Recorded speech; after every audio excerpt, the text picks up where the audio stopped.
Nestled away in the northeast part of Melbourne is a peaceful sanctuary for abused and neglected donkeys.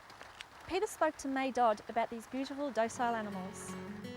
Well, just a 40-minute drive from the CBD of Melbourne, Animals Matter today has come out to the beautiful Diamond Creek and to this quite beautiful setting where a very, very famous and well-known in the district donkey shelter has been running for quite a long time. We'll find out exactly how long from May Dodd, who almost single-handedly runs this wonderful refuge for donkeys. Welcome to Animals Matter, May. How long have you been here in this beautiful part of the world?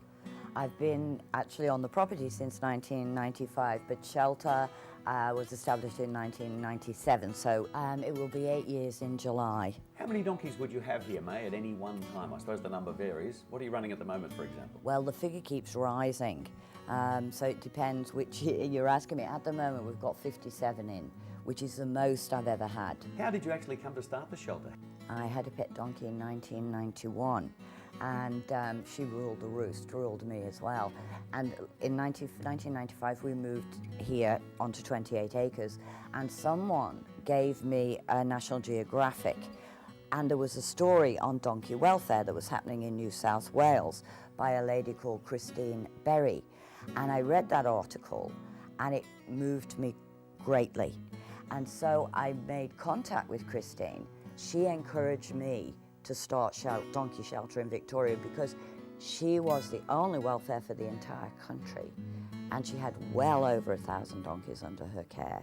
She taught me how to establish a shelter, and almost everything I know about donkeys she taught me. That's how I learned. What sort of things have happened to these donkeys that brings them into your care, guidance and healing? I guess there's two broad groups. The first are the neglected and abandoned donkeys that predominantly come in through RSPCA, because we work with RSPCA. And then the other big group would be the surrendered donkeys, where people's circumstances have changed and they can no longer care for the donkey for a variety of reasons, whether that be divorce and settlement issues, or that they're too old to be running around paddocks anymore. May, tell us how people can get involved with your donkey shelter. I know you've got a donkey sponsorship program, for example, that people can get involved in, can't they?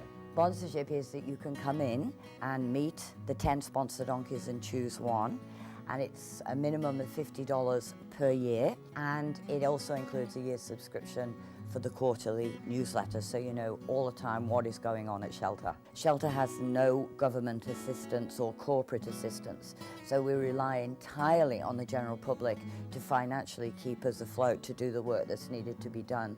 And the main way is through sponsorship.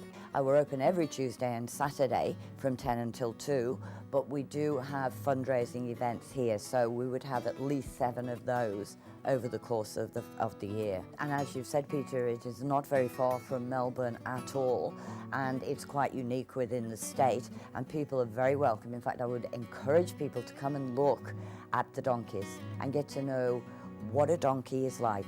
They are described as the dogs of the equine world. And so most people are familiar with canine temperament, which is very loyal and inquisitive and playful, and that pretty much sums up the donkeys. They like to be in a herd, they have relationships with other donkeys, they have friendships, but they also have a terribly keen interest in people. We have a donkey here called Henri, who's very old. In human terms, he'd be about 90. And he's been badly neglected, and he gets lots of abscesses in his feet. But he's so used to gaining sympathy, even when he's well. If you speak to him in a certain tone, say, "Oh, Henri, which foot is it?" And he goes, and lifts it up, and actually the foot's perfectly all right. And you know that, but it's a way of, if he can get the sympathy from you, he will. Well, May, there are some wonderful stories there, and I'm sure that as the years go by, there'll be many, many more, and it's great to know that people can get involved. And thank you for giving us the contact details. If you missed those details, just check out the website at animalsmatter.com.au, and we'll be able to put you in touch with May Dodd and her wonderful facility here at Diamond Creek. May, thank you so much for being on Animals Matter.